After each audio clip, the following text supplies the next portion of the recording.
हिर लवा के बात पर गलन सूरज माल झांकी झोंकी हर के लवा के बात पर गलन सूरज माल झांकी झोंकी हम करब छठ बराती आसे झांकी झोंकी। संजय भैया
हमें तो से पूछी बारतिया रे बारतिया से टकराना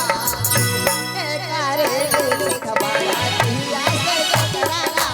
ए करे खबरातिया से टकराना ओहो क्या बात है पीछे वाले क्या बात है पीछे से कमेंट करें भैया क्या बात है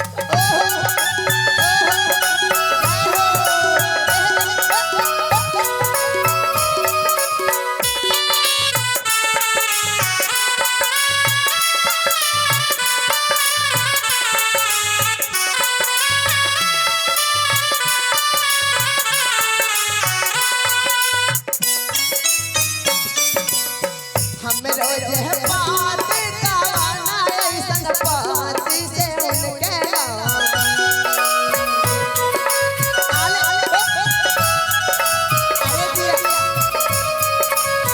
हम रोज बात गाना ऐसन पाती से उनके कारे नीचे खबरातिया से उनके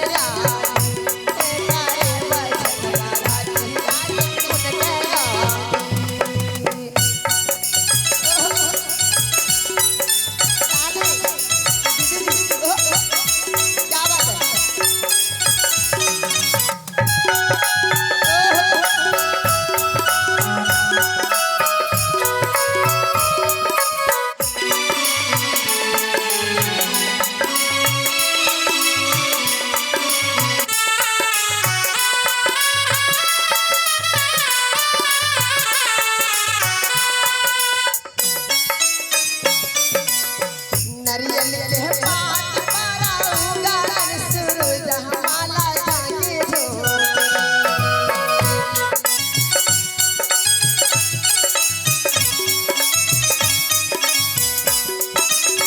नरियल के बात पर गलन सूरज माला झांकी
से पूछी भारतिया रे बरजिया से करा लागे हे कारे लूट छवारा दिया से करा लागे हे कारे लूट छवारा दिया से करा लागे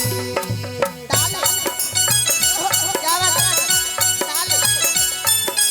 अरे जिया ओहो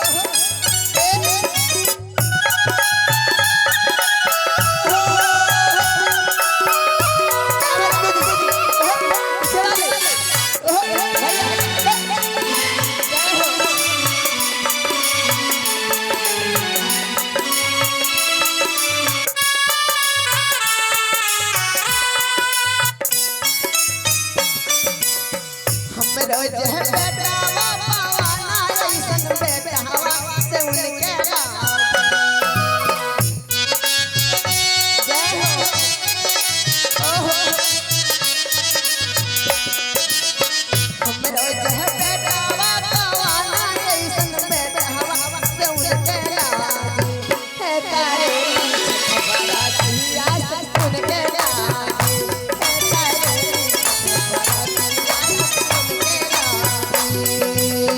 हमरो जह बेटिया गवाना ऐसन बेटिया से उनके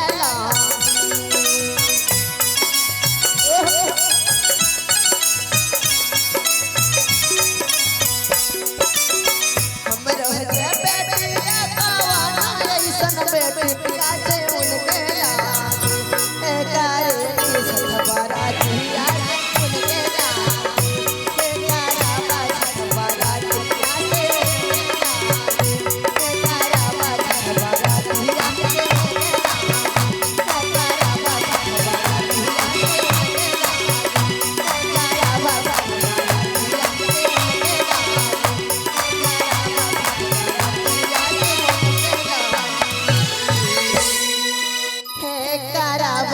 सखबरा दिया उनके बोलिए छठी मैया की, सूरज भगवान की, बोलिए सच्चे दरबार की।